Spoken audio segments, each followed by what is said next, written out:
Look at this plastic spoon. It weighs about 5 to 7 grams.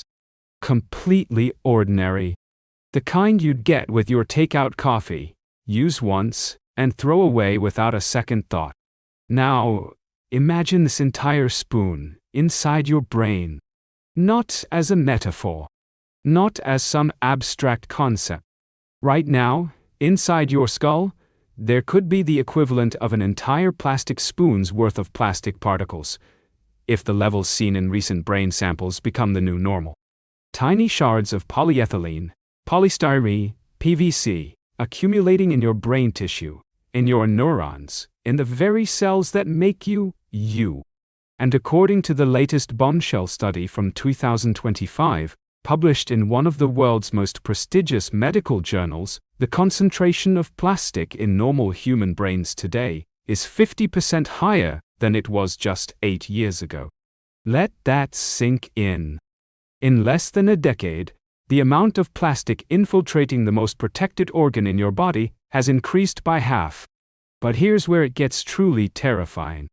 In people with dementia, Alzheimer's disease, vascular dementia, those levels can be 3 to 10 times higher.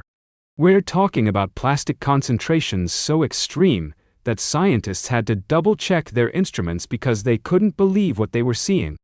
This isn't speculation. This isn't fear-mongering. This is autopsy data from real human brains, analyzed by top researchers at the University of New Mexico. And if this trend continues, the burden of plastic in human brains could keep rising dramatically in the coming years. We are officially living in the plastic age. And your most protected organ, your brain, surrounded by your skull, protected by the blood-brain barrier that's supposed to keep toxins out, has just been breached. Welcome to One Health Detective. I'm your host, and today we're diving deep into the invisible invasion that's already crossed into your brain, and what you can actually do about it before it's too late. Because here's the truth no one's telling you: you cannot eliminate your exposure entirely. It's already too late for that. Microplastics are everywhere. In the air you breathe, the water you drink, the food you eat, even in the dust settling on your furniture right now. But you can dramatically reduce your daily intake. And that might just save your cognitive future. So if you've ever wondered why Alzheimer's rates are skyrocketing, why brain diseases that used to be rare are now being diagnosed more often, this might be the missing piece of the puzzle. Let's investigate. Before we get into the science, and trust me, the science is absolutely chilling, I want to make you 3 promises. First, I'm going to show you the exact data from this 2025 study. Not summaries. Not interpretations. The actual numbers that made researchers say, quote, "We need to sound the alarm immediately." Second, I'll reveal the surprising ways plastic is getting into your brain. And no, it's not just from drinking bottled water. There are entry points in your home right now that you would never suspect. And third, I'm going to give you a 30-day action plan. Practical, implementable steps that can plausibly cut a large share of your microplastic exposure, on the order of tens of %, starting today. But first, you need to understand just how bad this has gotten. In early 2025, a team of researchers led by Dr. Matthew Campen, a Regents professor at the University of New Mexico, performed what can only be described as a chilling experiment. They took post-mortem brain tissue from ordinary people, not patients with known poisoning, not industrial workers, just regular Americans who had died and donated their bodies to science. Then they dissolved that brain tissue into what scientists call a slurry, essentially liquefying it to separate out everything that wasn't biological. What they found should have made international headlines. The results were published in the journal JAMA Network, open and simultaneously presented at conferences across the world. And the numbers are staggering. Let me give you the headline data first, then we'll break down what it actually means. In 2024, brain samples, the median concentration of micro and nanoplastics was approximately 4,917 micrograms per gram of tissue in these samples. Now, I know that number doesn't mean much to you yet, so let me translate. That's roughly a fraction of a percent of tissue by weight in those brains. Already alarming for the most complex and sensitive organ in your body. To put it in perspective, if you extrapolate that to a 1,200 to 1,400 gram brain, that's on the order of several grams of plastic, roughly the weight of a plastic spoon, for brains at these levels. The weight of a plastic spoon. But here's the truly disturbing part. In 2016, just 8 years earlier, when the same research team analyzed brain samples from that period, the median concentration was significantly lower. We're looking at an increase of approximately 50% in less than a decade. The statistical analysis showed a p-value of 0.01, which means this isn't a fluke or measurement error. This is a real, measurable, accelerating trend. Your brain today contains 50% more plastic than it did 8 years ago. And if this trajectory continues, and there's every reason to believe it will, by 2035, we could be looking at concentrations approaching double what they are now, if similar increases keep occurring. But wait. It gets worse. When the researchers looked at brain samples from people who had died with dementia, Alzheimer's disease, vascular dementia, and other neurodegenerative conditions, they found something that should terrify anyone over the age of 40. Dementia brains contained median levels of 26,076 micrograms per gram. That's between 3 and 5 times higher than brains without dementia. In some extreme cases, they found concentrations up to 10 times normal levels. Let me be crystal clear about what this means. We don't yet have proof that microplastics cause Alzheimer's disease. The science isn't there yet. Correlation is not causation. But what we do have is a massive red flag. A pattern. An association so strong that researchers are now scrambling to figure out the mechanism. Because here's what we know for certain. In this study, brains from people with dementia had substantially higher levels of plastic than those without dementia. Plastic particles are found embedded in the exact brain regions that degenerate in Alzheimer's: the frontal cortex, the hippocampus, areas critical for memory and cognition. The plastic is deposited in cerebrovascular walls, the blood vessels in your brain, and in microglia, which are your brain's immune cells. And perhaps most alarmingly, the rise in brain plastic burden appears to parallel the rise in early-onset dementia cases over the past 2 decades, which is deeply concerning, even though we can't yet say one is causing the other.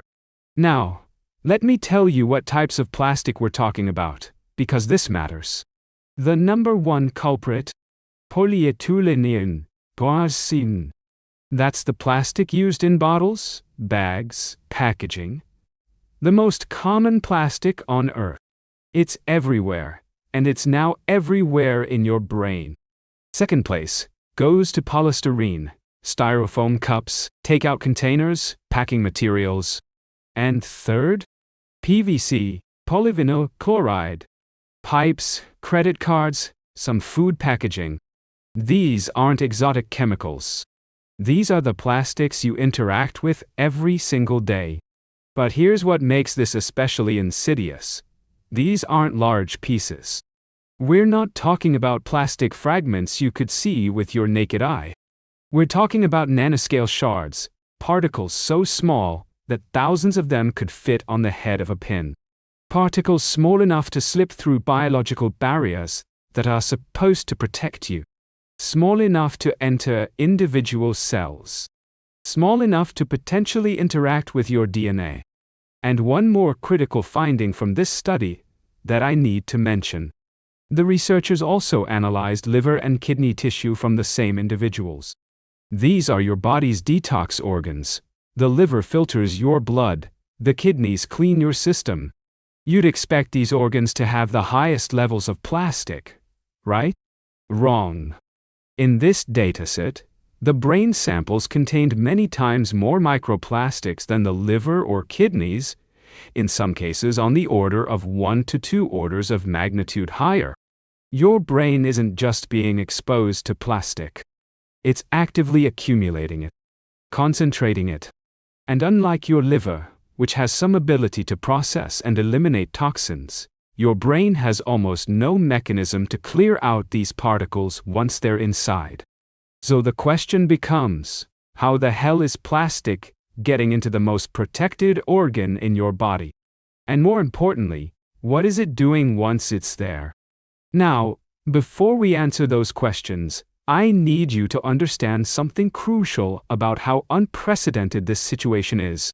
Your brain has evolved over millions of years, with one primary directive: keep toxins out at all costs. You have a biological fortress called the blood-brain barrier, a cellular wall so selective that it blocks 98% of potential drugs from ever reaching your brain tissue. It's the reason why brain diseases are so hard to treat. We literally cannot get most medications past this barrier. And yet, plastic is waltzing right through. How? Stay with me, because the mechanisms are more disturbing than you think. And one of them is happening in your house right now. Let's talk about your brain's security system. The blood-brain barrier is essentially a layer of tightly packed cells that line every blood vessel in your brain. These cells are connected by what scientists call tight junctions, molecular locks that control exactly what can pass through. Big molecules? Blocked. Bacteria? Blocked. Die. Most toxins? Blocked. Your brain is supposed to be a sterile environment, receiving only oxygen, glucose, and specifically selected nutrients. But nanoplastics are the perfect Trojan horse. Here's why. First, they're incredibly small. Most nanoplastics measure less than 1 micrometer. That's 1/1,000,000th of a meter. At that scale, they can slip through gaps in the blood-brain barrier that weren't designed to block particles that small, because particles that small didn't exist in nature when we evolved. Second, and this is crucial, plastics are lipophilic. That's science speak for fat-loving. Plastic molecules have an affinity for lipids, for fats. And your brain? Your brain is 60% fat. It's the fattiest organ in your body, by far. So when nanoplastic particles enter your bloodstream, they don't just randomly distribute throughout your body. They're chemically attracted to your brain like iron filings to a magnet. Think about that.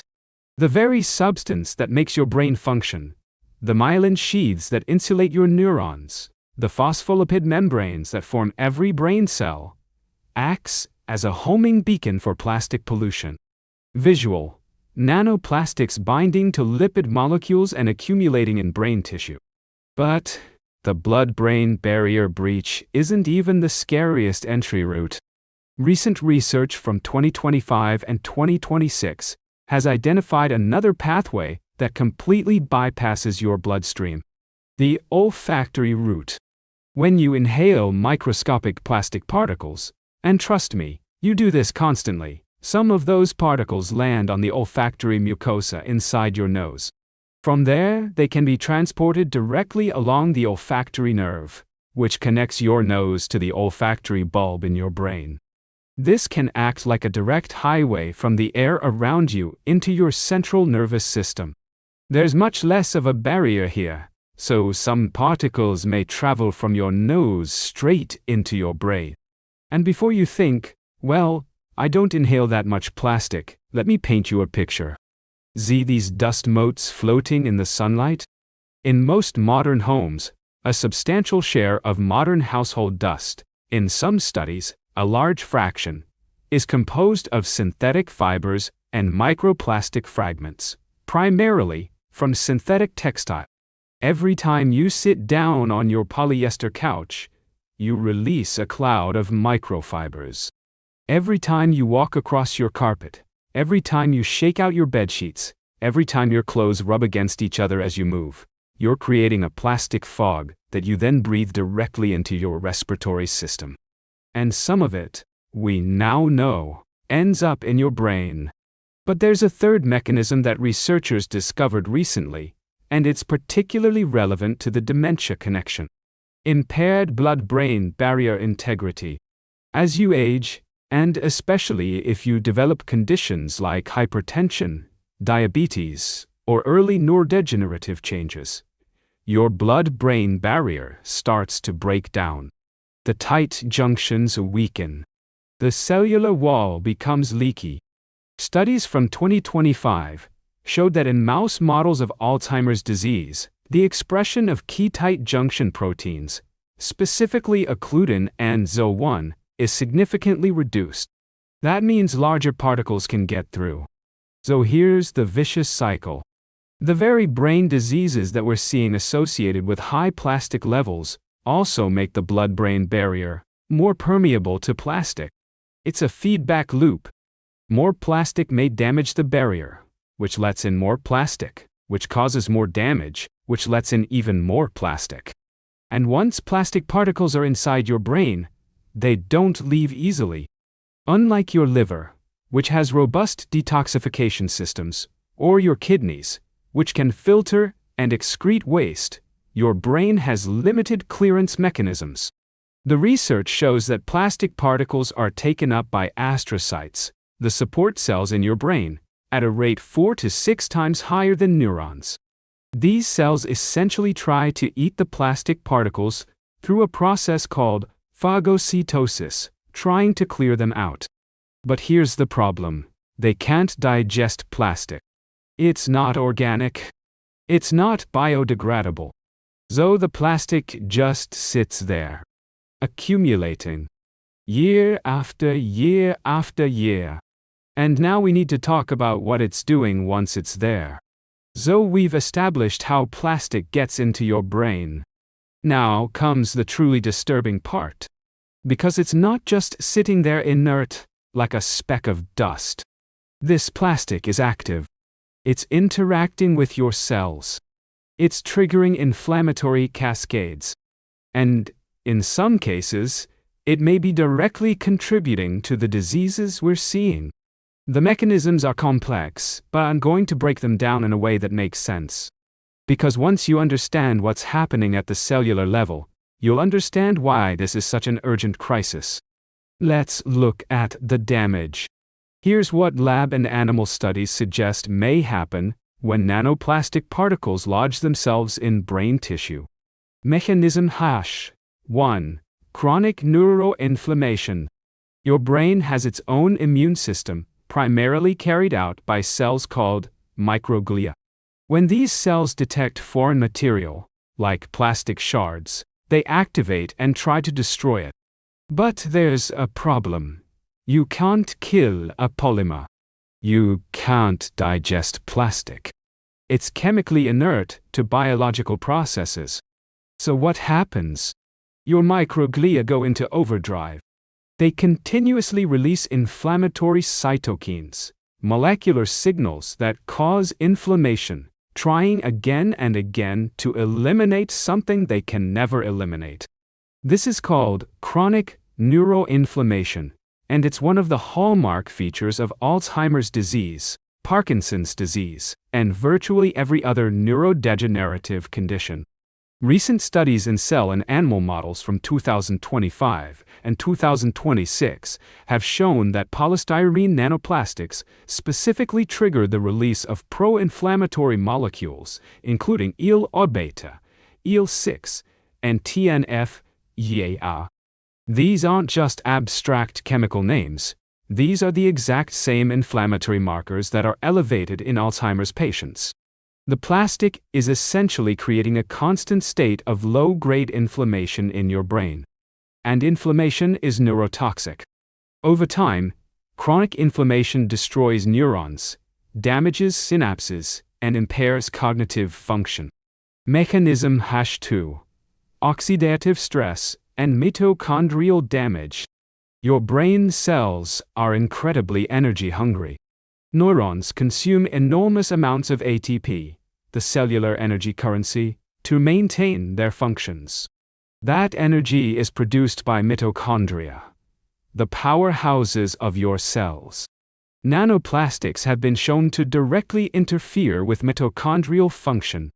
They can penetrate into mitochondria and disrupt the electron transport chain, the system that produces ATP. The result? Oxidative stress.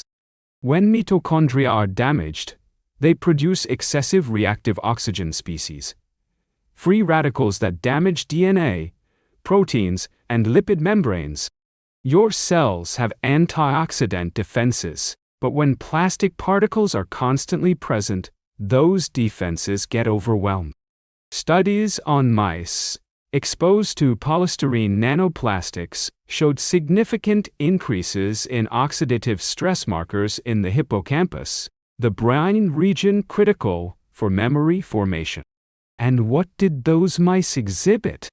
Memory problems, cognitive decline, Alzheimer's-like pathology. Mechanism #3. Disruption of the blood-brain barrier.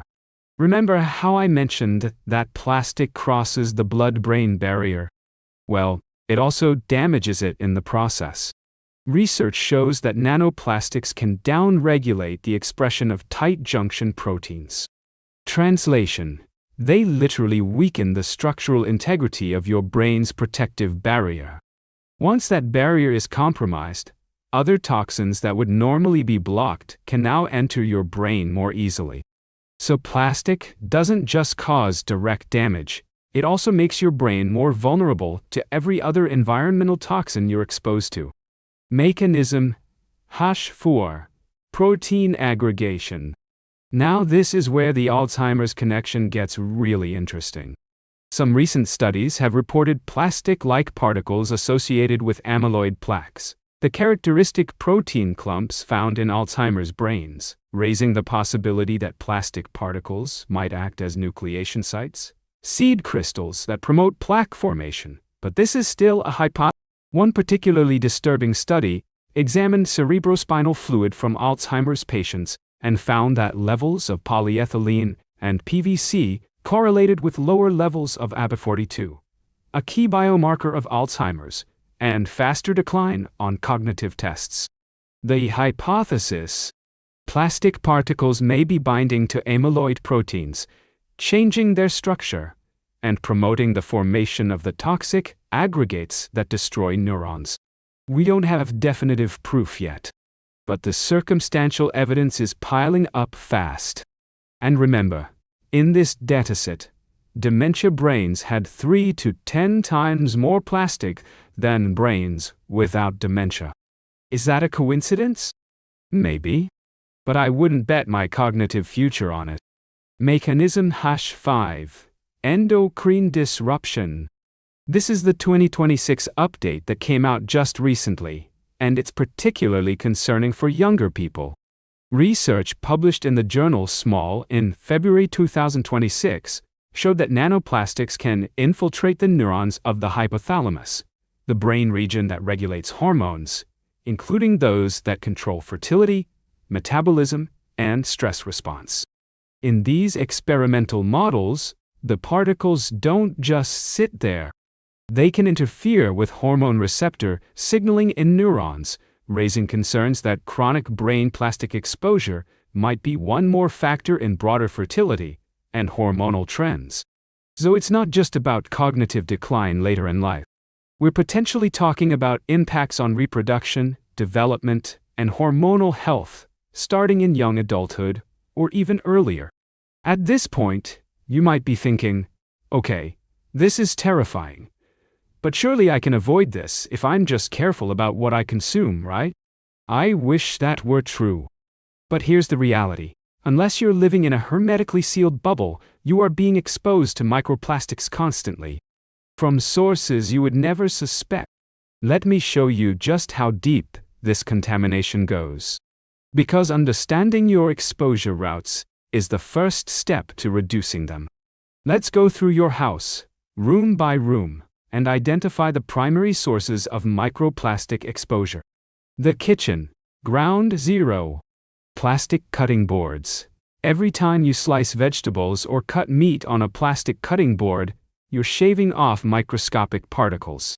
Studies show a single plastic cutting board can shed up to 50 million microparticles per year directly into your food. That's millions of pieces of plastic entering your digestive system, and from there, potentially crossing into your bloodstream, and eventually, your brain. The solution? Switch to wood or bamboo. Yes, they require more maintenance. But they don't shed plastic into every meal you prepare. Plastic storage containers. When you heat food in plastic containers, especially in the microwave, the heat accelerates the breakdown of the plastic, causing particles to leach into your food at much higher rates. Even microwave-safe plastic releases particles, it's just supposedly below the old safety thresholds. But here's the thing, those safety thresholds were set decades ago, before we knew plastic was accumulating in human brains. They're essentially meaningless now. Solution? Glashalbdent. Pyrex. Ceramic. Tab. Anything but plastic. Non-stick cookware. Many non-stick coatings contain plastic polymers. As they age and the surface degrades, those particles end up in your food. If your non-stick pan is scratched or showing wear, you're basically grating plastic into every meal you cook. Switch to stainless steel, cast iron, or ceramic-coated pans. The refrigerator. Bottled water time bomb. This is the big one. The one you've probably heard about. A study from 2024 analyzed commercial bottled water and found an average of 240,000 nanoplastic particles per liter. That's 250,000 pieces of plastic in a single bottle. But it gets worse. When those bottles are exposed to heat, sitting in your car, in a warehouse, in transport, the rate of particle leaching increases exponentially. Some estimates suggest that a bottle left in a hot car could contain over 500,000 nanoplastic particles. And Americans drink a staggering amount of bottled water. We're talking billions of bottles per year. Every sip is a deposit into your neurological bank account. The solution seems obvious. Stop drinking bottled water. But, let's be honest, tap water isn't plastic-free either. Studies show microplastics in most municipal water supplies, though at much lower concentrations than bottled water. Your best bet? Install a reverse osmosis filter or activated carbon filter system. They're not perfect, but they can remove a significant percentage of microplastic particles. You're looking at potentially reducing your water-based exposure by a large margin, in some tests on the order of 70% or more. The bathroom. The synthetic fiber problem. This is the exposure route most people never think about. Your clothes. If you're wearing anything labeled polyester, acrylic, nylon, or spandex, you're wearing plastic. And every time that fabric rubs against your skin or against other fabrics, it releases microfibers. Studies show that a single load of synthetic laundry can release hundreds of thousands to millions of microfibers into the wastewater. Most of those fibers make it through wastewater treatment plants and end up in rivers, oceans, and eventually the water supply. But that's not the main concern for your personal exposure. The main concern is the air in your home. When you wear synthetic clothing and move around, you shed microfibers. When you sit on synthetic furniture, more fibers. When you sleep on synthetic bedsheets, even more. All of those fibers become airborne. They settle as dust. And you breathe them in. One study estimated that synthetic textiles, account for 35% of all microplastic pollution in the ocean. But before those fibers make it to the ocean, they're in your house, in your lungs, and from your lungs, potentially crossing into your bloodstream and brain. Solutions: switch to natural fibers when possible. Cotton, linen, wool, silk, doria. If you must wash synthetics, use a microfiber catching laundry bag like GuppyFriend. Vacuum frequently with a HEPA filter vacuum to capture fiber dust. Consider air purifiers with HEPA filters in bedrooms and living spaces. The living room. The invisible snow. Right now, as you're watching this video, you're inhaling plastic. Unless you live in an environment with exceptional air filtration, a significant portion of the dust in your home contains microplastic fibers. They're shed from carpets, furniture, curtains, clothing, and they just float in the air you breathe. Studies of household dust composition consistently find that 30–60% of dust particles in modern homes are synthetic polymer fragments. You breathe this in constantly. Some particles get trapped in your nasal passages and throat. Your body's mucus system is designed to catch particles and expel them. But the smallest particles, the nanoplastics, those can make it all the way into your lungs. And from there, cross into your bloodstream. And from there, you know where this is going. The grocery store.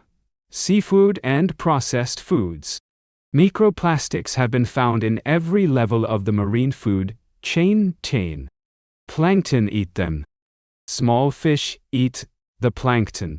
Larger fish eat the smaller fish. And humans eat the larger fish. Studies show that commercially available seafood, particularly shellfish, which filter large volumes of water, contains significant microplastic contamination. Mussels, oysters, and clams are the worst offenders. Does cooking eliminate the plastic? No. Plastic doesn't break down when you cook it. You're just eating hot plastic instead of cold plastic. And processed foods? The packaging itself is a major source. Every time you open a plastic-wrapped product, particles can transfer to the food. Foods packaged in plastic have been shown to contain higher microplastic levels than foods packaged in glass or paper. Okay. I know this is overwhelming. I know it feels like there's no escape. And, honestly, you're right. There is no way to achieve zero exposure in our current world. But here's what you need to understand. Dose matters. The difference between someone with moderate microplastic levels and someone with levels 5 times higher could be the difference between healthy aging and dementia. So while you can't eliminate exposure, you absolutely can reduce it dramatically. And I'm about to give you the exact protocol to do that. This is the 30-day plan that can potentially cut your microplastic intake by 60–70%. Some of these changes are easy. Some require investment. But all of them are based on peer-reviewed research. Let's do this. Week 1. The kitchen overhaul. Day 1-3. Replace your cutting boards. Throw out every plastic cutting board in your house. Buy wood, bamboo, maple, walnut, or composite wood fiber boards. Yes, wood requires more care. Oil them monthly. But they don't shed plastic into your food. Day 4-7. Replace food storage containers. Get rid of all plastic containers. Tupperware, plastic wrap, plastic bags, all of it. Buy glass containers with silicone or metal lids. Switch to beeswax wraps or reusable silicone bags for food storage. Cost? About $100, $150 for a complete kitchen set. But you'll use them for decades. Week 2. Water and beverages. Day 8-10. Install a water filtration system. At minimum, a high-quality activated carbon pitcher filter, like Berkey or similar. Better, Under-sink reverse osmosis system removes 90% of microplastics. Best whole house filtration system. This is the single biggest impact change you can make. Water is your primary exposure source.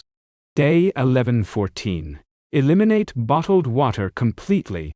Buy stainless steel or glass water bottles. One for home, one for the car, one for work. Refill from your filtered tap water. If you must buy bottled water in an emergency, choose glass bottles. Week 3. Textiles and air quality. Day 1517. Assess your clothing and bedding. Check labels. Polyester? Acrylic? Nylon? That's plastic. You don't need to throw everything away immediately, but start transitioning. Prioritize items that touch your skin most. Underwear, socks, bedsheets, pillowcases. Buy organic cotton, linen, or wool when replacing items. Day 1821. Improve air quality. Buy HEPA filter air purifiers for your bedroom and main living space. They capture airborne microplastic fibers. Run them continuously, especially at night when you're sleeping. Also captures allergens, so bonus benefit. Day 22 to 24. Change cleaning habits. Switch from dry dusting to wet dusting, damp mopping. Dry dusting just redistributes microplastic particles into the air. Wet cleaning captures them. Use a vacuum with a HEPA filter. Week 4. Food choices and cookware. Day 25-27. Audit your cookware. Scratched non-stick pans. Replace with stainless steel or cast iron. Plastic utensils. Switch to wood or metal. Plastic rice cookers and slow cookers? Upgrade to stainless steel versions. Day 28-30. Optimize food choices. Reduce seafood consumption, especially shellfish and bottom feeders. When you do eat seafood, choose wild-caught fish lower on the food chain. Sardines, anchovies. Avoid heavily processed packaged foods. Buy from farmers markets when possible. Less plastic packaging. Bonus strategies. Never heat food in plastic. Ever. Not even microwave-safe plastic. Avoid takeout containers. Bring your own glass containers to restaurants. Don't chew plastic pens or drink from plastic straws. Choose cardboard or glass packaging over plastic when possible. Support companies using plastic-free packaging. Advocate for policy changes. Single-use plastic bans. Extended producer responsibility laws. The monitoring metric. You can't easily measure the plastic in your brain, but you can track your lifestyle changes. Number of plastic bottles used per week. Goal, 0. Percentage of meals prepared with plastic-free cookware. Goal, 100%. Number of synthetic clothing items worn. Goal, minimize. Hours per day, with HEPA filtration running. Goal, 16. Track these metrics for 30 days. Then make them permanent habits. Here's the thing that keeps me up at night. This isn't just a human health crisis. This is a planetary health crisis. We polluted the oceans. We polluted the air. We polluted the soil. And now, inevitably, we've polluted ourselves, down to the very organ that defines who we are as individuals. This is the One Health reality. Everything is connected. The plastic bottle you used once and threw away 15 years ago is still out there. It broke down into microplastics. Those microplastics entered the food chain, the water cycle, the atmosphere. And now they're in your brain, in your thoughts. Think about that for a moment.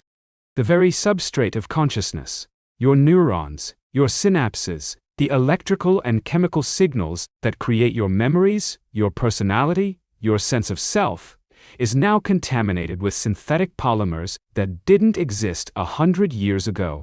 We have fundamentally altered the composition of human brain tissue globally in a single generation. And the levels are increasing by 50% every 8 years. If that trajectory continues, what will human brains look like in 2040?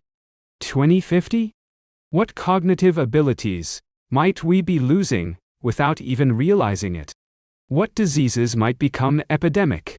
But here's what I want you to take away from this. You are not powerless. Yes, the systemic problem requires systemic solutions. We need governments to regulate plastic production. We need companies to redesign packaging.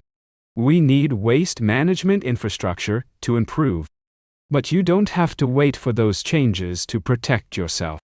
The 30-day protocol I just gave you? It works. Following those steps can plausibly reduce your microplastic exposure substantially. And while we can't yet prove that reducing exposure will prevent brain accumulation, the logic is pretty straightforward. Less going in should mean less building up over time. Is it a guarantee? No.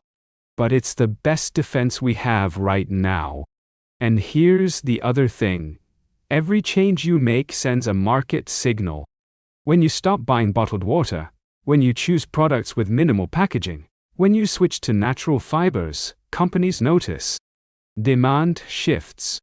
Supply chains adapt. Individual actions, multiplied across millions of people, create systemic change. So, here's my question for you.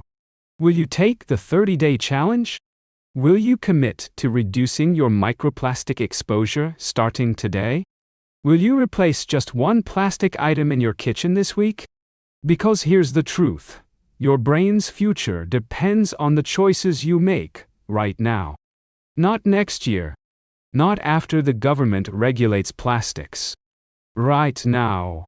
Drop a comment below and tell me, what's the first change you're going to make? Are you ditching the bottled water? Replacing your cutting board? Installing a filter? I want to hear from you.